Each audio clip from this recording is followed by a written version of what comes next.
दीपक इसलिए वंदनीय है क्योंकि वह दूसरों के लिए जलता है, दूसरों से नहीं जलता। समय इंसान को सफल नहीं बनाता, बल्कि समय का सही इस्तेमाल इंसान को सफल बनाता है। हरे कृष्णा।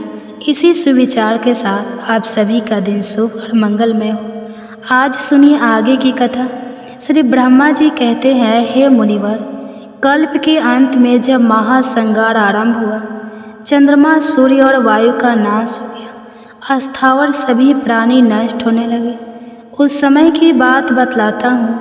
पहले प्रलय कालीन प्रचंड सूर्य का उदय होता है, फिर मेघों की घोर गर्जना होने लगती है, बिजली गिरती है जिससे वृक्ष और पर्वत टूट फूट जाते हैं, सारे जगत का संहार हो जाता है, उल्कापात होता रहता है, सरोवर और नदियों का सारा जल सूख जाता है।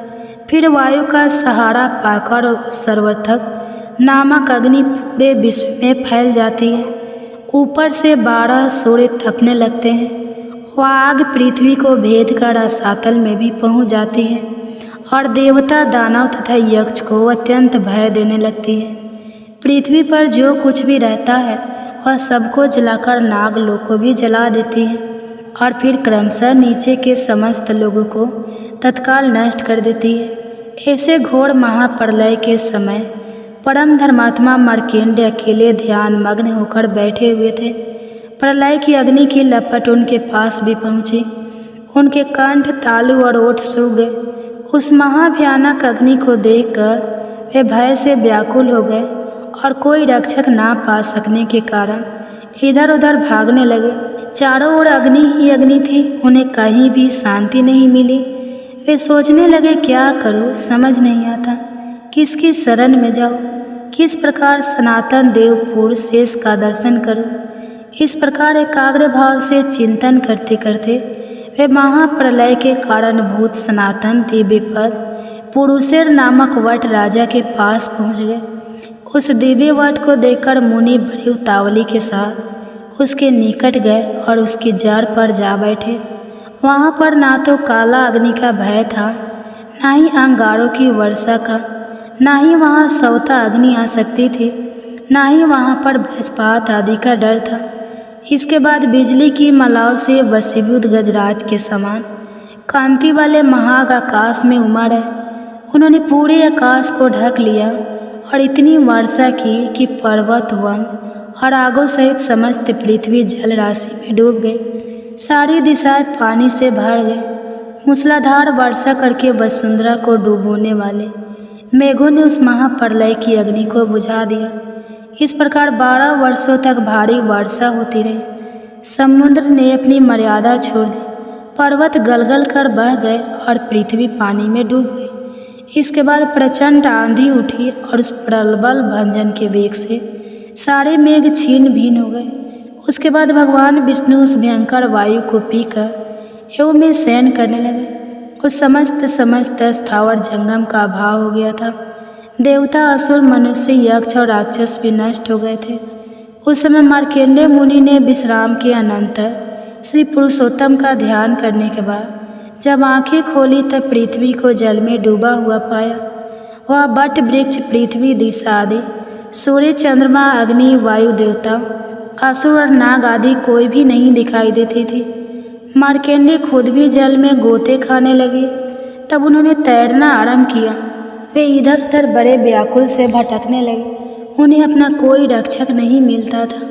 पहले अग्नि के कारण भय से व्याकुल थे, अब पानी से व्याकुल हो रहे थे। उनके ध्यान करने से भगवान पुरुषोत्तम को प्रसन्नता हुई थी, इसलिए मुनि को भय से व्याकुल देखकर वे कृपा पूर्वक बोले कि उत्तम व्रत का पालन करने वाले बेटा मार्कंडेय, तुम अभी बालक हो, थक गए होंगे। आओ आओ, शीघ्र मेरे पास चले आओ और अब तुम्हें डरने की भी कोई आवश्यकता नहीं, मेरे सामने आ गए हो। भगवान की आवाज़ सुनकर मुनि चिंता में निमग्न हो गए। सोचने लगे कि क्या मैंने कोई स्वप्न देखा है या फिर मुझ पर यह मोह छा गया है। यह विचार आते ही उनके मन में धूप नाशक बुद्धि का उदय हुआ। अब उन्होंने यह निश्चय किया कि मैं भक्तिपूर्वक भगवान पुरुषोत्तम की शरण में जाऊंगा। इस निश्चय के अनुसार मार्कंडेय मुनि मन ही मन भगवान का ध्यान करते हुए उनकी शरण में गए। तब उन्होंने जल के ऊपर पुनः उस विशाल वट वृक्ष को देखा। उसके ऊपर सुंदर देवी पल बिछा हुआ था, जिस पर बाल रूपधारी भगवान श्री कृष्ण विराजमान थे। वे कोटि कोटि सूर्य के समान तेजस्वी शरीर से पदमान हो रहे थे। चार भुजा, सुंदर अंग, पग पद के समान विशाल नेत्र थे।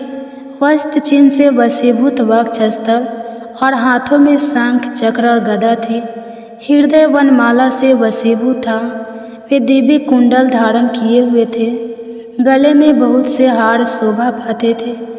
दिव्य से उनका श्रृंगार किया गया था। भगवान को इस रूप में देखकर मार्कंडेय मुनि के नेत्र आश्चर्य से खिल उठे। उनके मन में और शरीर में रोमांच आया। वे भगवान को हाथ जोड़कर प्रणाम करके बोले, अहो, इस भयानक के कारणों से यह बालक भला कैसे निर्भय रह सकता है? इसे इस जल में कोई भय क्यों नहीं है?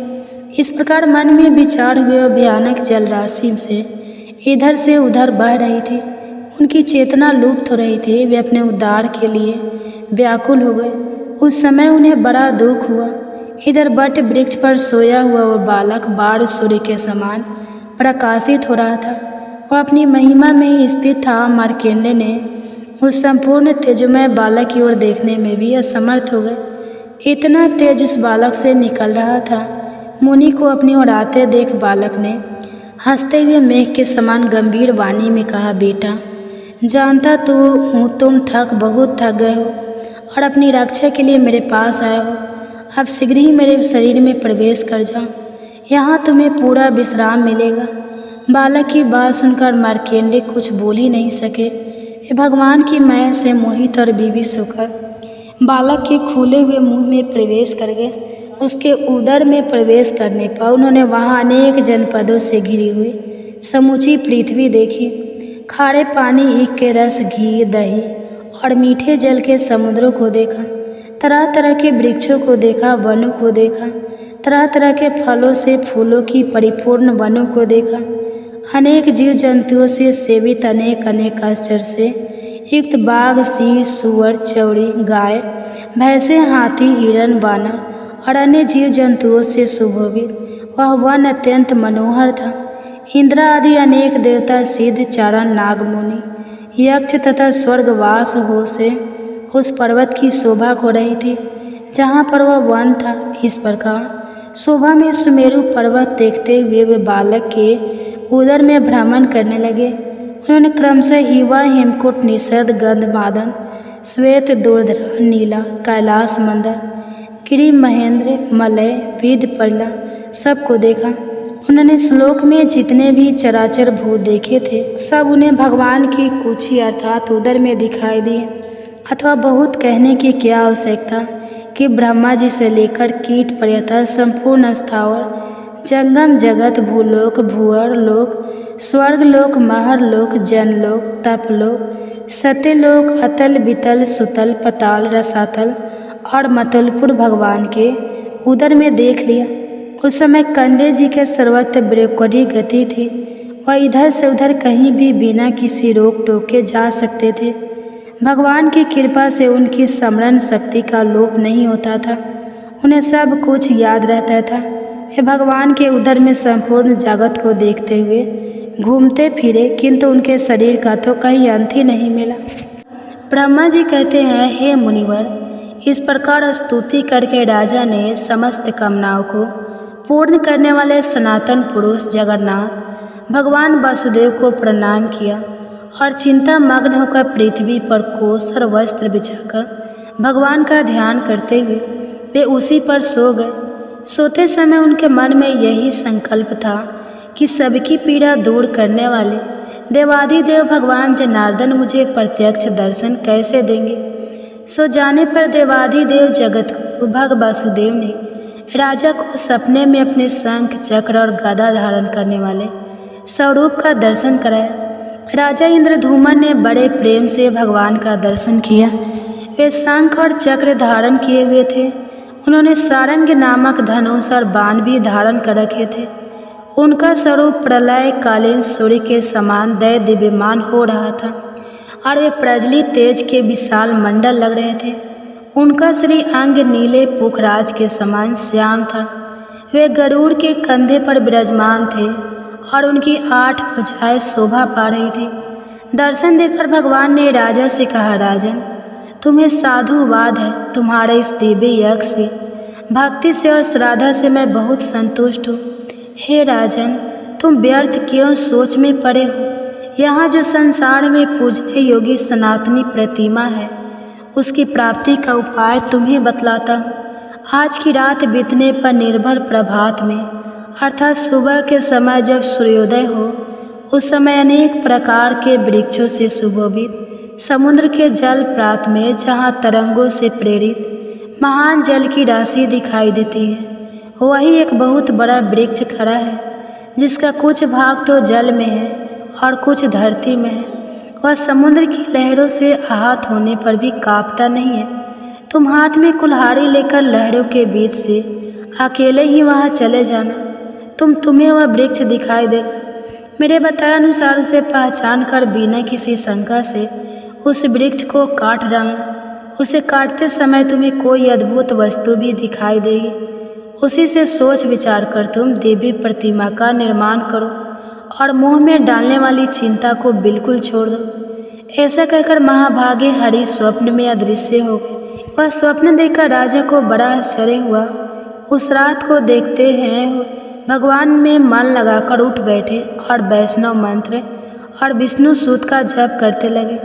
प्रातः काल उठे और भगवत स्मरण करते हुए विधि पूर्वक उन्होंने समुद्र में स्नान किया।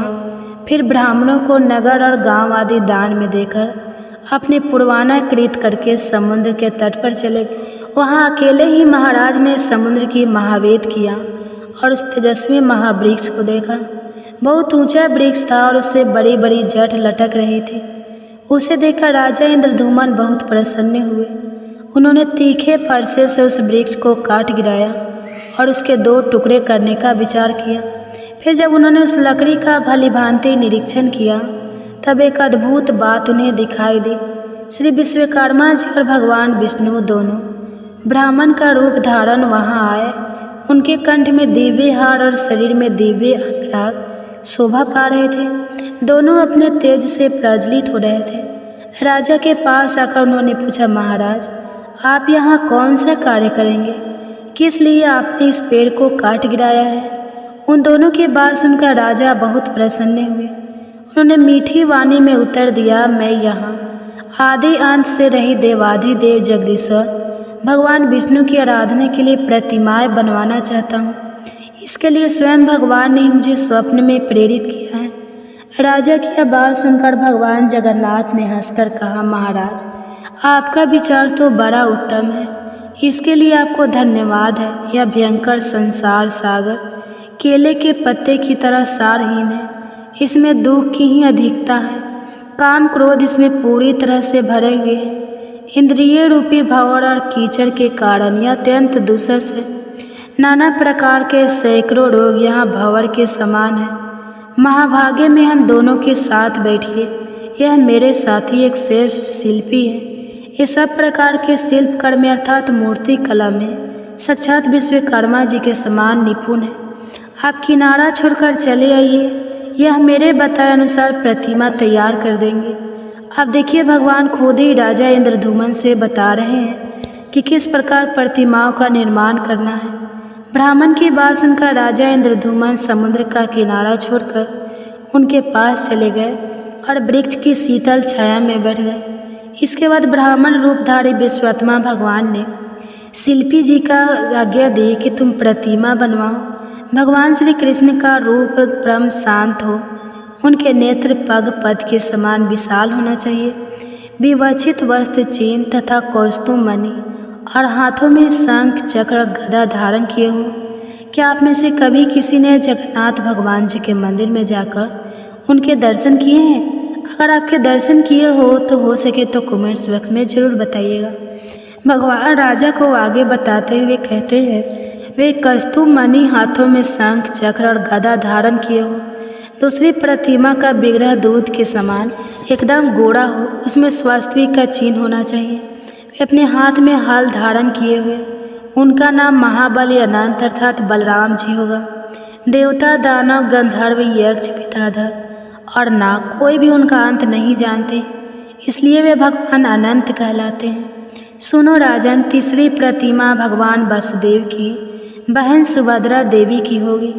उनके शरीर का रंग स्वर्ण के समान गौर और सुंदर शोभा से युक्त होना चाहिए। उनमें समस्त शुभ लक्षणों का समावेश बहुत आवश्यक है। भगवान के ऐसे कथन सुनकर उत्तम कर्म करने वाले विश्वकर्मा जी ने तत्काल उत्तम लक्षणों से युक्त प्रतिमाएं तैयार कर दी। पहले उन्होंने बलभद्र जी की मूर्ति बनवाई। उनका वंश शरद काल के चंद्रमा की तरह श्वेत था। उनकी आंखों में कुछ कुछ ललिमा थी। उनका शरीर विशाल और मस्तक पानाक होने से बड़ा विकट जान पड़ता था। वे नील वस्त्र धारण किए बील के अभिमान से अद्भुत लग रहे थे। उन्होंने एक कुंडल धारण कर रखा था। उनके हाथों में गदा और मुसल शोभा पा रहे थे। उनका स्वरूप दिव्य था। दूसरा विग्रह साक्षात भगवान वासुदेव का था। उनके नेत्र कमल के समान प्रफुल्लित थे। शरीर की कांति नील मेघ के समान श्याम थी। उनकी श्याम आभा तीसी के फूल की तरह लग रही थी। बड़े बड़े नेत्र कमल पत्र की तरह लग रहे थे। शरीर पर पीताम्बर शोभा पा रहा था। वक्षस्थल में श्रीवस्त्र का चिन्ह और हाथ में चक्र था। इस प्रकार से सर्व पापहारी श्रीहरि बड़े दिव्य दिखाई देते थे। तीसरी प्रतिमा सुभद्रा जी की थी, जिनके देह की देवी कांति सोने की तरह दमक रही थी। उनके नेत्र कमल पत्र के समान विशाल थे। उनका अंग विचित्र वस्त्र से ढका हुआ था। बिहार और केयूर आदि विचित्र आभूषणों से सुशोभित थी। गले में रत्नम हार लटक रहा था। इस प्रकार विश्वकर्मा जी ने उनकी बड़ी ही सुंदर रमणीय प्रतिमा बनाई। राजा इंद्रदमन ने यह बड़ी ही अद्भुत बात देखी। सब प्रतिमाएं बिल्कुल एक क्षण में ही बन गई। सभी दो दिव्य वस्त्रों से ढकी हुई थी। सबका तरह तरह के रत्नों से श्रृंगार किया गया था और सभी प्रतिमाएं अत्यंत मनोहर और समस्त शुभ लक्षणों से संपन्न थी। उन्हें देखकर राजा अत्यंत आश्चर्यमग्न होकर बोले, क्या आप दोनों ब्राह्मण के रूप में साक्षात देवता तो नहीं पधारे हैं? आप दोनों के तो बड़े अद्भुत और आपके व्यवहार देवताओं की तरह लग रहे हैं। निश्चय ही आप मनुष्य तो नहीं जान पड़ते। आप देवता है या मनुष्य, यक्ष है या फिर विद्याधर? आप कहीं ब्रह्मा जी और विष्णु जी तो नहीं है? दोनों अश्विनी कुमार तो नहीं है? आप मायामय रूप से स्थित है, इसलिए आपके यथार्थ स्वरूप को मैं नहीं जानता। अब आप ही दोनों की शरण में आया हूँ। मेरे सामने अब अपने वास्तविक रूप को प्रकट कीजिए। मुनियों ने कहा, हे भगवान, अब हम राजा इंद्रदमन के बारे में सुनना चाहते हैं। उस श्रेष्ठ तीर्थ में जाकर उन्होंने क्या किया? तब ब्रह्मा जी कहने लगे, मुनिवर सुनो, मैं उस क्षेत्र के दर्शन और राजा के कर्म का संक्षेप से वर्णन करता हूँ। उस त्रिभुवन विख्यात पुरुषोत्तम क्षेत्र में जाकर महाराज इंद्रदमन ने रमणीय स्थानों और नदियों का दर्शन किया। वहाँ एक बड़ी पवित्र नदी बहती है जो विंध्याचल घाटी से निकलती है। वह नदी सभी पापों को दूर करने वाली और कल्याणमयी है। उसका स्रोत बहुत बड़ा है और उसका महत्व गंगा जी के समान ही है। वह दक्षिण समुद्र में मिली है। वह पुण्य सलीला सरिता महानदी के नाम से भी विख्यात है। उसके दोनों किनारों पर अनेकों गांव और नगर बसे हुए हैं। वे सभी गांव अच्छी फसल होने के कारण बड़े मनोहर दिखाई देते हैं। वहाँ के लोग बड़े हष्ट पुष्ट होते हैं और वहाँ रहने वाले ब्राह्मण, क्षत्रिय, वैश्य तथा शत्रु शांत भाव से अलग अलग अपने अपने धर्मों में तत्पर दिखाई देते हैं। ब्राह्मणों के मुख से 6 अंग पद और क्रम से युक्त वैदिक वाणी निकलती रहती है। कोई अग्निहोत्र में लगे रहते हैं और कोई उपासना में। वे समस्त शास्त्रों के अर्थ समझने में कुशल यज्ञ करता और प्रचुर दक्षिणा देने वाले होते हैं। वहाँ चबूतरों, सड़कों, वनों, उपवन, सभा मंडप, महलों और देव मंदिरों में महान जन समुदाय इकट्ठा होकर इतिहास, पुराण, वेद, वेदांग, काव्य शास्त्रों की कथा सुनते रहते हैं। उस देश के स्त्रियों को अपने रूप और यौवन पर गर्व होता है। वे सभी उत्तम लक्षणों से संपन्न होती हैं। उस क्षेत्र में सन्यासी, वानप्रस्थ, सिद्ध, स्नातक, ब्रह्मचारी, मंत्र सिद्ध, तपस्या सिद्ध और यज्ञ सिद्ध पुरुष निवास करते हैं। इस प्रकार राजा ने उस क्षेत्र को परम शोभयान देखा, इसलिए मन में यह निश्चय किया कि यही परम देव, परम अपार, परम पद, अनंत अपराजित, सर्व सर्वेश्वर, जगत गुरु सनातन भगवान श्री विष्णु की आराधना करूँगा। यही भगवान का मानस तीर्थ पुरुषोत्तम क्षेत्र है। यह बात मुझे मालूम हो गई क्योंकि यहाँ कल्प वृक्ष, सर्व विशाल वट वृक्ष खड़ा है। यही इंद्र नील मणि की बनी हुई मणिमय प्रतिमा है, जिसे भगवान ने स्वयं छिपा दिया है, क्योंकि यहाँ दूसरी कोई प्रतिमा नहीं दिखाई देती। मैं ऐसा प्रयास करूँगा जिससे सत्य पराक्रमी जगदीश्वर भगवान श्री विष्णु मुझे प्रत्यक्ष दर्शन दे। मैं अनन्य भाव से भगवान में मन लगाकर यहाँ यज्ञ, दान, तपस्या, होम, ध्यान, पूजन तथा उपवास आदि के द्वारा विधि पूर्वक उत्तम व्रत का पालन करूँगा। साथ ही यहाँ श्री विष्णु भगवान के मंदिर बनाने का कार्य भी प्रारंभ करूँगा। हे ब्राह्मणों, यह सोचकर महाराज इंद्रधूमन ने वहाँ भगवान का मंदिर बनवाने के लिए कार्य आरंभ कर दिया। उन्होंने ज्योतिष शास्त्र के पारंगत समस्त आचार्य को बुलवाया और बड़ी प्रसन्नता के साथ यत्नपूर्वक सबसे पहले भूमि का शोधन कराया। इस कार्य में ज्ञान संपन्न ब्राह्मणों, वेद शास्त्र के पारंगत अमात्य मंत्रियों तथा वास्तु विद्या के विद्वानों का भी सहयोग प्राप्त था। उनके साथ भली भांति विचार करके शुभ दिन और शुभ मुहूर्त में जबक उत्तम चंद्रमा और नक्षत्रों का योग था तथा ग्रहों को भी अनुकूलता थी। राजा ने श्रद्धापूर्वक अर्घ दिया। इसलिए कहते हैं कि किसी भी शुभ कार्य को करने से पहले ग्रह और नक्षत्रों को देखना जरूरी होता है। शुभ मुहूर्त में किया गया कार्य ही शुभ फल की प्राप्ति करने वाला होता है। उस समय जय जयकार और मंगलमय शब्द हो रहे थे। तरह तरह के बाजों की मनोहर ध्वनियाँ गूंज रही थी। फूल, अक्षत, चंदन, भरे हुए कलश तथा दीपक आदि के द्वारा पूजा कार्य संपन्न किया गया था।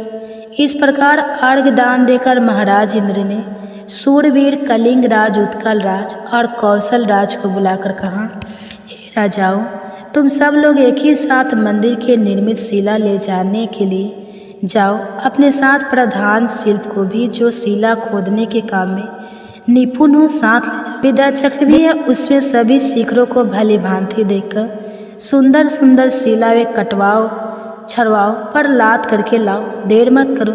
इस प्रकार राजाओं को शिला के लिए जाने की आज्ञा देकर महाराज ने अमात्य और पुरोहित से कहा कि चारों ओर घी अग्रगामी दूत भेज जाए और वे पृथ्वी के समस्त राजाओं के पास जाकर मेरी यह आज्ञा सुना दे कि राजाओं, महाराज इंद्र दमन की आज्ञा के अनुसार तुम सब लोग हाथी, घोड़े, रथ और पैदल सेना तथा अमात्य और पुरोहित के साथ चलो। ऐसी आज्ञा पाकर दूत राजाओं के पास गए और सबको महाराज की आज्ञा सुना दी। दक्षिण, पश्चिम, उत्तर और पूर्व देश के रहने वाले, दूर और पास रहने वाले पर्वत तथा भिन्न भिन्न द्वीपों के निवासी नरेश महाराज इंद्रधूमन का आदेश सुनकर रथ, हाथी, घोड़े और पैदल सेना के साथ बहुत सारा धन साथ लेकर भारी संख्या में एकत्रित हो गए। राजाओं के और माता पुरोहित सहित आया देखकर महाराज इंद्र दमन को बड़ी प्रसन्नता हुई। वे कहने लगे, हे राजाओं, मैं आप लोगों से कुछ निवेदन करना चाहता हूँ। सुनो, यह भोग और मोक्ष प्रदान करने वाला कल्याणमय क्षेत्र है। मैं यहाँ अश्वमेध यज्ञ करना और भगवान विष्णु का मंदिर बनवाना चाहता हूँ, किंतु मैं इस कार्य को कैसे पूर्ण कर सकता हूँ, इसी चिंता से मेरा मन व्याकुल हो रहा है। अगर आप लोग भली भांति मेरी सहायता करें तो मेरा यह कार्य संपन्न हो सकता है। महाराज इंद्रधूमन के ऐसा कहने पर सभी राजाओं को बड़ी प्रसन्नता हुई। उन्होंने महाराज की आज्ञा से धन, रत्न, स्वर्ण, मणि, मोती, कंबल, सुंदर बिछौना, हीरे, पुखराज, तरह तरह के द्रव्य, भक्ष, भोज्य तथा अनुपले आदि पदार्थों की वर्षा कर दी। राजा इंद्रधूमन ने देखा यज्ञ की सब सामग्री एकत्रित हो गई है और यज्ञ कर्म के ज्ञाता, वेद वेदांग में पारंगत, शास्त्र ज्ञान में निपुण तथा कर्मों में कुशल ऋषि, महर्षि, देवर्षि, तपस्वी ब्रह्मचारी, गृहस्थ, वानप्रस्थ, सन्यासी और जैन ब्राह्मण भी उपस्थित हैं। तब उन्होंने अपना पुरोहित से कहा, ब्राह्मण, कुछ विद्वान ब्राह्मण जो वेदों के प्रांगत पंडित हो जाकर अभिस्मृत यज्ञ की सिद्धि के लिए उत्तम स्थान देखें। राजा के ऐसा कहने पर विद्वान पुरोहित ने यज्ञ कर्म में कुशल ब्राह्मणों के आगे करके सिलिपका धीवर का गांव था, विधिपूर्वक यज्ञशाला बनवाई। उसमें गली कचे और छत्रियाँ भी बनवाई। कई सैकड़ों महल बनाए गए थे। सारा यज्ञ मंडप स्वर्ण रत्न तथा श्रेष्ठ मणियों से विभूषित होकर इंद्र भवन के समान सुंदर दिखाई दे रहा था। खंभों पर सोने से चित्रकारी की गई थी। दरवाजे बहुत बड़े बड़े बने हुए थे। यज्ञ के प्रत्येक भवन में शुद्ध सोने का उपयोग किया गया था। नाना देशों से आए हुए ब्राह्मणों और वैश्य के लिए भी उन्होंने अनेकों शाला बनवाई थी। श्री ब्रह्मा जी कहते हैं, प्राचीन सत्य की बात है, इंद्र दमन नाम से विख्यात एक राजा थे जो इंद्र के समान ही पराग थे। वे सत्यवादी, पवित्र, दक्ष, उपभोग में समर्थ, दानी, प्रवचन बोलने वाले और विष्णु भक्त थे। इस प्रकार वे सर्वगुण संपन्न राजा इंद्रधूमन समुची पृथ्वी का पालन करते थे। एक समय उनके मन में भगवान श्री हरि की पूजा अर्चना करने का विचार प्रकट हुआ। अब वे सोचने लगे कि मैं किस क्षेत्र में, किस तीर्थ में, किस नदी के तट पर या फिर किस आश्रम में देवाधिदेव भगवान जनार्दन की आराधना करूं। इसी चिंता में पड़कर उन्होंने मन ही मन पूरी पृथ्वी की ओर नजर घुमाई। समस्त तीर्थों, क्षेत्रों, नगरों की ओर देखा, लेकिन सभी को छोड़कर वे विश्वविख्यात मोक्षदायक पुरुषोत्तम क्षेत्र में गए। वहाँ उन्होंने बहुत ऊंचा मंदिर बनवाकर उसमें बलराम जी, कृष्ण जी और सुभद्रा जी की स्थापना की तथा विधिपूर्वक स्नान, दान, तप, होम और देव दर्शन रूप पंच तीर्थों का अनुष्ठान करके प्रतिदिन भक्ति पूर्वक श्री पुरुषोत्तम भगवान की आराधना की और इन्हीं की कृपा से मोक्ष प्राप्त किया। मुनियों ने पूछा, हे सूरश्रेष्ठ, राजा इंद्रधूमन मुक्तिदायक पुरुषोत्तम क्षेत्र में किस लिए गए और वहाँ जाकर उन्होंने वह त्रिभुवन विख्यात प्रसाद किस प्रकार बनवाया? प्रजापति उन्होंने भगवान श्री कृष्ण, बलराम जी और सुभद्रा जी की स्थापना कैसे की, यह सब बातें विस्तार पूर्वक बताने की कृपा करें। तब श्री ब्रह्मा जी कहने लगे, हे ब्राह्मणों, तुम लोग जो प्राचीन वृत्तांत पूछ रहे हो वह सब पापों को दूर करने वाला, पवित्र भोग और मोक्ष देने वाला तथा अत्यंत शुभ है। इस प्रश्न के लिए मैं तुम्हें धन्यवाद देता हूँ। तुम जितेंद्रिय और विशुद्ध चित्त होकर सुनो। मैं सतयुग के राजा इंद्रधूमन का चरित्र बतलाता हूँ। इस पृथ्वी पर मालवा में अवंती यानी उज्जैन नाम की नगरी विख्यात है। वही राजा इंद्रधूमन की राजधानी थी। अवंती इस पृथ्वी के मुकुट के समान थी। वहाँ हष्ट पुष्ट मनुष्य भरे हुए थे। उसकी चार दीवारें और दरवाजे बहुत मजबूत बने हुए थे। दरवाजे पर मजबूत किवाड़ और सुदृढ़ यंत्र लगे हुए थे। नगर के चारों ओर उनको खोया बनी हुई थी। नगर में बहुत से व्यापारी बसते थे। नाना प्रकार के बर्तन की अच्छी बिक्री होती थी। रात चलते लायक लड़के और बाजार सुंदर थे।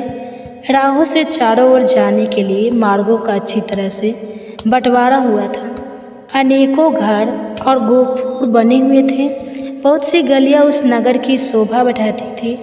राजा हंसों के समान श्वेत और मनोहर महल लाखों की संख्या में बने हुए थे, जो उस पुरी की शोभा को और भी बढ़ा रहे थे। अनेकों यज्ञ संबंधी उत्सवों के कारण उस नगर में हमेशा आनंद छाया रहता था। गाने और बजाने की ध्वनि गूंजती रहती थी। तरह तरह की ध्वजा और तकाओं से वह पूरी सुशोभित थी। हाथी, घोड़े, रथ और पैदल की सेना चारों ओर व्याप्त थी। अनेक प्रकार की सैनिक वहाँ भरे थे। अनेकों जनपदों के लोग वहाँ पर बसे हुए थे। ब्राह्मण, क्षत्रिय, वैश्य, शूद्र तथा विद्वान पुरुषों से वह नगरी सुशोभित थी। वहाँ मालिन, मूर्ख, निर्धन, रोगी, अंगहीन और जवारी मनुष्यों का अभाव था। वहाँ के स्त्री पुरुष सदा प्रसन्न रहा करते थे। वे सभी रत्नों के दाता और सब प्रकार की संपत्तियों को भोगने वाले थे। अवंतीपुरी में त्रिनेत्रधारी त्रिपुर शत्रु भगवान शिव महाकाल नाम से प्रसिद्ध होकर रहते थे। वे समस्त कामनाओं को पूर्ण करने वाले हैं। वहाँ एक शिव कुंड है जो सब पापों का नाश करने वाला है। उसमें विधि पूर्वक स्नान करके देवताओं, ऋषियों और पितरों का तर्पण करें। फिर शिवालय में ले जाकर भगवान शिव की 3 बार परिक्रमा करें। इसके बाद स्नान, पुष्प, गंध, धूप और दीप आदि के द्वारा भक्ति पूर्वक महाकाल का विधिवत पूजन करें। ऐसा करने वाला मनुष्य 1000 अश्वमेघ यज्ञों का फल प्राप्त करता है। वह सभी पापों से मुक्त होकर समस्त कामनाओं को पूर्ण करने वाले विमानों द्वारा भगवान शिव के परम धाम में जाता है। अवंती में शिप्रा नाम से प्रसिद्ध पवित्र नदी भी है। उसमें विधि पूर्वक स्नान करके देवताओं और पितरों का तर्पण करने से मनुष्य सभी पापों से मुक्त हो जाता है और श्रेष्ठ विमान पर विराजमान होकर स्वर्गलोक में नाना प्रकार के भोग भोगता है। वहीं देवादिदेव भगवान जनार्दन भी निवास करते हैं, जो गोविंद स्वामी के नाम से प्रसिद्ध है। वे भोग और मोक्ष प्रदान करने वाले हैं। उनका दर्शन करके मनुष्य अपनी 21 पीढ़ियों सहित मुक्त हो जाती है। उनके सिवा वही विक्रम स्वामी नाम से भगवान विष्णु का भी निवास है। इस प्रकार राजाओं में श्री श्रेष्ठ इंद्रधूमन के द्वारा पालित व रमणीपुरी इंद्र की अमरावती के समान नित्य उत्सव के आनंद से भरी रहती है। वहाँ दिन रात इतिहास, पुराण, तरह तरह के शास्त्र और काव्य चर्चाएं सुनी जाती हैं। इस तरह वह उज्जैनी पूरी सब गुणों से संपन्न बताई गई है, जिसमें पूर्व काल में परम बुद्धिमान राजा इंद्रधूमन हुए थे। उस नगरी में अपने उत्तम राज का उपभोग करते हुए राजा इंद्रधूमन और पुत्रों की तरह प्रजा का पालन करते थे। वे सत्यवादी, परम बुद्धिमान, सूरवीर, समस्त गुणों के आकार, मतिमान, धर्मात्मा और शस्त्रधारियों में श्रेष्ठ थे। उनमें सत्यशील और इंद्रिय संयम के गुण थे। उनके पास अच्छे अच्छे हाथी, घोड़े, रथ, कंबल, मृग, चर्म, वस्त्र, रत्न और धन धान्य का कभी अंत नहीं होता था। और इस प्रकार समस्त वैभव से युक्त और समस्त गुणों से अलंकृत राजा इंद्रदम्स कंकट राज का उपभोग करते थे। एक बार उनके मन में यह विचार उत्पन्न हुआ कि मैं भोग और मोक्ष प्रदान करने वाले सर्वयुगेश्वर श्री हरि की आराधना किस प्रकार करूं। तब उन्होंने यत्नपूर्वक समस्त इतिहास, पुराण, वेदांग, धर्मशास्त्र, ऋषियों के बताए हुए नियम तथा संपूर्ण विद्या स्थानों का विचार किया। यत्नपूर्वक गुरुजनों की सेवा की और वेदों के परागाव किया। फिर इंद्रियों के वश में करके मोक्ष की इच्छा से विचार किया कि मैं सनातन पुरुष, पीताम्बरधारी, चतुर्भुज, शंख चक्र मदाधर, वनमाला विभूषित, कमल नयन, श्रीवत्स शोभित, कुटंगत आदि आभूषणों से अलंकृत श्रीहरि की आराधना किस प्रकार करूं। यह विचार कर वे बहुत ही बड़ी सेना को अपने साथ लेकर पुरोहित और व्रतियों के साथ अपनी नगरी उज्जैनी से बाहर निकल गए। उनके पीछे रथ पर सवार सैनिक हथियार हाथों में लेकर प्रस्थान करने लगे। उनके रथ विमानों के समान जान पड़ते थे। उन पर ध्वजा पताका फहरा रही थी। इच्छा रखने वाले अतुलपुरा की सब स्त्रियां भी वस्त्र आभूषण से अलंकृत होकर महाराज के साथ चलती। उनके नेत्र पग पद के समान विशाल थे और शस्त्रधारी सैनिक उन्हें घेर कर चलते थे। ब्राह्मण, क्षत्रिय और वैश्य ने भी राजा का अनुसरण किया और उनके पीछे पीछे चलने लगे। अनेक नगरों के निवासी व्यापारी थी। धन, रत्न, स्वर्ण, स्त्री और अन्य उपकरणों के साथ प्रस्थान करने लगे। तो आज का अध्याय समाप्त हुआ। इसके आगे की अध्याय आप कल सुनेंगे। अब आप सुनिए एक बहुत ही सुंदर कथा। जीवन में कठिनाइयाँ आएगी, लेकिन उनसे घबराना नहीं चाहिए, क्योंकि जीवन की सबसे बड़ी कठिनाई भी भगवान की कृपा से पार की जा सकती है। इसी सुविचार के साथ आप सभी का दिन शुभ और मंगलमय हो। हरे कृष्णा। आज सुनिए भादो मास महात्म्य आगे की कथा। और इससे पहले की कथा सुनने के लिए आप सभी का बहुत बहुत धन्यवाद। मुनियों ने पूछा, हे साधु राजा, सागर के 6000 पुत्र कैसे हुए और वह अत्यंत बलवान और किस प्रकार हुए? कृपया बताइए। तब लोमस जी कहने लगे कि राजा सागर की 2 रानियां थीं जो तपस्या करके अपने पाप दग्ध कर चुकी थी, अर्थात उनके सभी पापों का नाश हो चुका था। उनमें बड़ी रानी विदर्भ नरेश की कन्या थी, उनका नाम केसनी था। छोटी रानी का नाम महती था, वह अरिष्टी नेमी की पुत्री और परम धर्मपरायण थी। इस पृथ्वी पर उसके रूप की बराबरी करने वाली दूसरी कोई भी स्त्री नहीं थी। महर्षि वर्ग ने उन दोनों को इस प्रकार वरदान दिया कि एक रानी 6000 पुत्र प्राप्त करेगी और दूसरी को केवल एक ही पुत्र प्राप्त होगा, किंतु वही वंश चलाने वाला होगा। इन दोनों वरदान में से जिससे इच्छा हो वही उस वरदान को चुन ले। तब उनमें से एक ने 6000 पुत्रों का वरदान ग्रहण कर लिया और दूसरी ने वंश चलाने वाले एक ही पुत्र को प्राप्त करना चाहा। तब मुनि ने तथास्तु कहकर उन दोनों को वरदान दे दिए। फिर एक रानी के राजा पंचन हुए और दूसरी ने बीज से भरी हुई एक तंबू प्राप्त की जिसके भीतर तिल के बराबर 6000 गर्भ थे। समय अनुसार वे सभी सुखपूर्वक बढ़ने लगे। राजा ने उन सभी गर्भ को घी से भरे हुए घरों में रखवा दिया और उनका पोषण करने के लिए, उन्हें पालने के लिए हर घड़े के पीछे एक ईमा नियुक्त कर दी। इसके बाद क्रमशः 10 महीनों में राजा सागर की प्रसन्नता को बढ़ाने वाले वे सभी कुमार उठ खड़े हुए। 5 जन ही राजा बनाए गए। 5 जन के पुत्र अंशुमान हुए जो बड़े पराक्रमी थे। उनके पुत्र दिलीप हुए जो खटवांग के नाम से भी प्रसिद्ध हैं, जिन्होंने स्वर्ग से यहाँ आकर 2 घड़ी के ही जीवन में अपनी बुद्धि और सत्य के प्रभाव से परमार्थ साधन के द्वारा तीनों लोक जीत लिए। दिलीप के पुत्र महाराज भागीरथ हुए, जिन्होंने नदियों में श्रेष्ठ गंगा जी को स्वर्ग से पृथ्वी पर उतारकर समुद्र तक पहुँचाया और उन्हें अपनी पुत्री बना लिया। राजा भागीरथ की पुत्री होने के कारण ही गंगा जी को भागीरथी भी कहते हैं। राजा भागीरथ के पुत्र राजा सूत हुए। सूत के पुत्र नाभा हुए जो बड़े धर्मात्मा थे। नाभा के पुत्र अम्बरीश हुए जो सिंधु द्वीप के पिता थे। मुनियों ने आगे लोभ महर्षि से पूछा, हे प्रभु, दक्ष कन्या सती ने क्रोधवश पूर्व शरीर का परित्याग करके फिर गिरिराज हिमालय के घर में जन्म कैसे लिए? महादेव जी के साथ उनका सहयोग कैसे हुआ और उस दंपति में वार्तालाप किस प्रकार हुआ? हम यह वृत्तांत भी जानना चाहते हैं। तब लोमस ऋषि जी कहने लगे कि एक समय मुनियों ने श्री ब्रह्मा जी से यही प्रश्न किया था। तब ब्रह्मा जी बोले, हे मुनिवर, पार्वती जी और महादेव जी की पवित्र कथा सभी पापों का नाश करने वाली और संपूर्ण कामनाओं को पूर्ण करने वाली है। उससे कहता हूँ, सुनो। एक समय की बात है, महर्षि कश्यप हिवार के घर पर पधारे। उस समय हिवार ने पूछा कि मुनि, किस उपाय से मुझे अक्षय लोक प्राप्त होंगे, मेरी अधिक प्रसिद्धि होगी और सत्पुरुष में मैं पूजनीय समझा जाऊंगा। तब कश्यप जी ने कहा, हे महाबाहु, उत्तम संतान होने से यह सब कुछ प्राप्त हो जाता है। ब्रह्मा और ऋषियों सहित मेरी प्रसिद्धि तो केवल संतान के ही कारण है। इसलिए गिरिराज, तुम घोर तपस्या करके गुणवान संतान श्रेष्ठ कन्या उत्पन्न करो। ब्रह्मा जी कहते हैं कि कश्यप जी के ऐसा कहने पर गिरिराज हिमालय के नियम में स्थिर होकर एक ऐसी तपस्या की जिसकी कहीं तुलना ही नहीं है। उस तपस्या से मुझे बड़ा संतोष हुआ।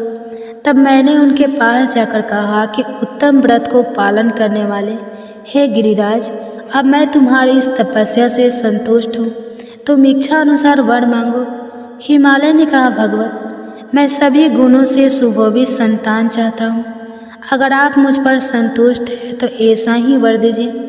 ब्रह्मा जी बोले, गिरिराज की यह बात सुनकर मैंने उन्हें मनवांछित वर देते हुए कहा, हे शैलेंद्र, इस तपस्या के प्रभाव से तुम्हें कन्या प्राप्त होगी, जिससे तुम चारों ओर उत्तम कृति प्राप्त करोगे। तुम्हारे यहाँ कोटि कोटि तीर्थवास करेंगे। तुम संपूर्ण देवताओं से पूजित होंगे और अपने पुण्य से देवताओं को भी पावन बनाओगे। इसके बाद गिरिराज ने समय अनुसार अपनी पत्नी मैना के गर्भ से अर्पणा नाम की एक कन्या उत्पन्न की।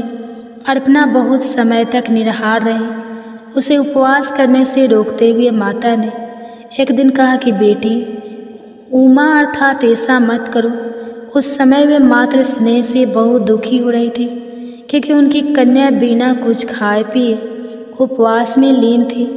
माँ के ऐसा कहने पर कठोर तपस्या करने वाली पार्वती देवी अर्थात अर्पणा उमा नाम से ही इस संसार में प्रसिद्ध हो गई।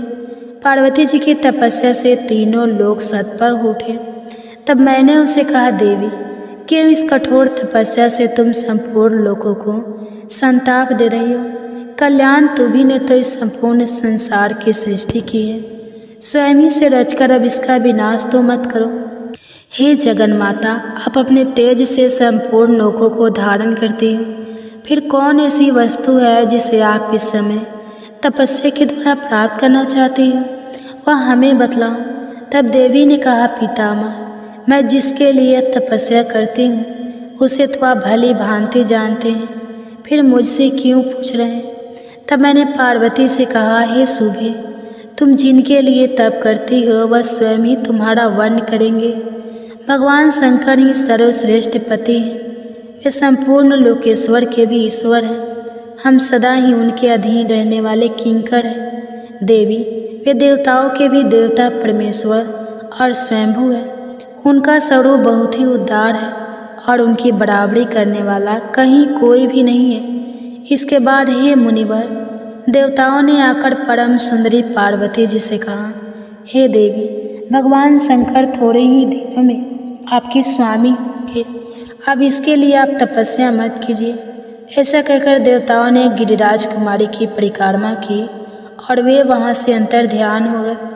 पार्वती जी भी तपस्या से निर्वित हो गई, अर्थात उनकी तपस्या पूर्ण हो गई, किंतु वे अपने आश्रम में ही रहने लगे, अपने महल में वापस नहीं गई। एक दिन जब वे अपने आश्रम में उगे हुए अशोक वृक्ष का सहारा लेकर खड़ी थी कि देवताओं की पीड़ा को दूर करने वाले भगवान शंकर वहाँ पधारे। किस रूप में पधारे अभी आप जानिए। उनके ललाट में चंद्रकाल तिलक लगा हुआ था और वे अपने पूर्ण रूप से नहीं बल्कि बाँह के बराबर जितना हमारा एक हाथ होता है उसके बराबर नाटा और बड़ा ही विकृत रूप धारण करके आए थे। उनकी नाक कटी हुई थी, कुबर निकला हुआ था और केशों का अंतिम भाग भी पीला पड़ गया था। उनका मुख बिल्कुल बिगड़ा हुआ लग रहा था, बड़ा अजीब लग रहा था और उन्होंने अपने इसी रूप में आकर देवी पार्वती से कहा, देवी, मैं तुम्हारा वर्ण करता हूँ, अर्थात मैं तुम्हें पत्नी बनाना चाहता हूँ। उमा योगी सिद्ध हो गई थी। आंतरिक भाव की शुद्धि से उनका मन एकदम पवित्र शुद्ध हो गया था।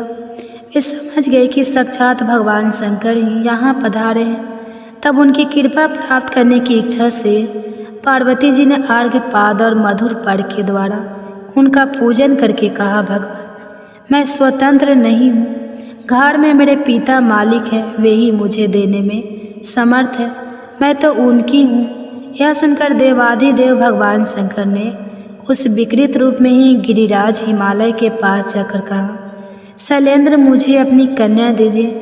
उस विकृत वेश में अविनाशी रुद्र को ही आया ज्ञान गिरिराज को साप से भय हुआ। उन्होंने उदार होकर कहा, हे भगवान, ब्राह्मण इस पृथ्वी के देवता हैं, मैं इनका अनादर नहीं करता, किंतु मेरे मन में पहले से जो कामना है उसे भी सुन लीजिए। मेरी इच्छा है कि मेरी पुत्री का स्वयंवर हो, उसमें वह जिसको अपना पति चुनना चाहेगी वही उसका पति होगा।